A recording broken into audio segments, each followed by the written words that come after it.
मनुष्य जब तक जीवित रहता है उसको यही लगता है कि सारा संसार हमारा है।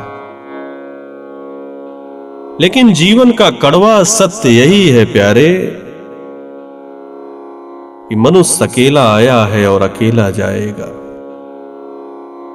इसलिए मनुष्य को जीवन में हमेशा धर्म की राह पर चलना चाहिए, क्योंकि ईश्वर के पास सिर्फ कर्मों का लेखा जोखा रहता है। सत्य तो यही है प्यारे कि आपका सच्चा साथी अगर कोई है तो वो है ईश्वर, क्योंकि साथी है मित्र गंग के जल बिंदु पान तक। अर्धांगिनी पत्नी अर्धांगिनी बढ़ेगी तो केवल मकान तक। अब परिवार के बारे में, जिनको मनुष्य अपना परिवार समझता है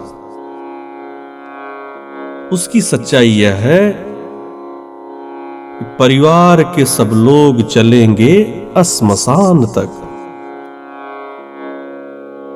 बेटा, मनुष्य जिसको अपना बेटा मानता है, अपना सब कुछ मानता है, अपनी दुनिया अपना संसार मानता है, उसका भी कड़वा सत्य यही है प्यारे,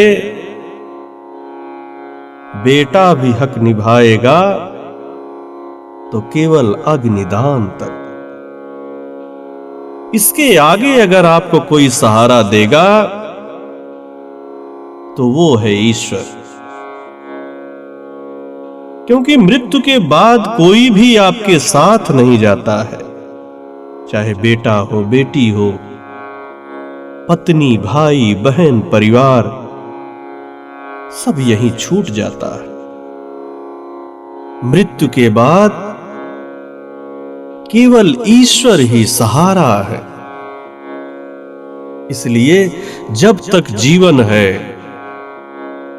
हम सबको पाप, कपट, छल से बचना चाहिए,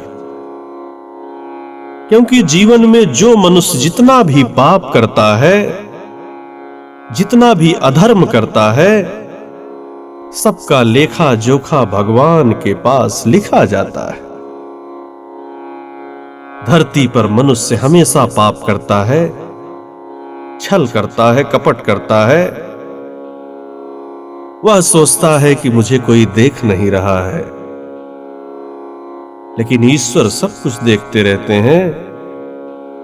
इसलिए जो व्यक्ति पाप की राह पर चलता है, अधर्म करता है, अत्याचार करता है, उसे अंत में नरक की प्राप्ति होती। और वहीं जो व्यक्ति हमेशा सत्कर्म करता है, धर्म की राह पर चलता है, दूसरों को दुख नहीं देता है, उसे स्वर्ग की प्राप्ति होती है। इसलिए जब तक जीवन है तब तक मनुष्य को हमेशा सत्कर्म करना चाहिए, जीवों पर दया करनी चाहिए, ताकि मृत्यु के बाद भी हमें दुखों का सामना ना करना पड़े। जय श्री सीताराम।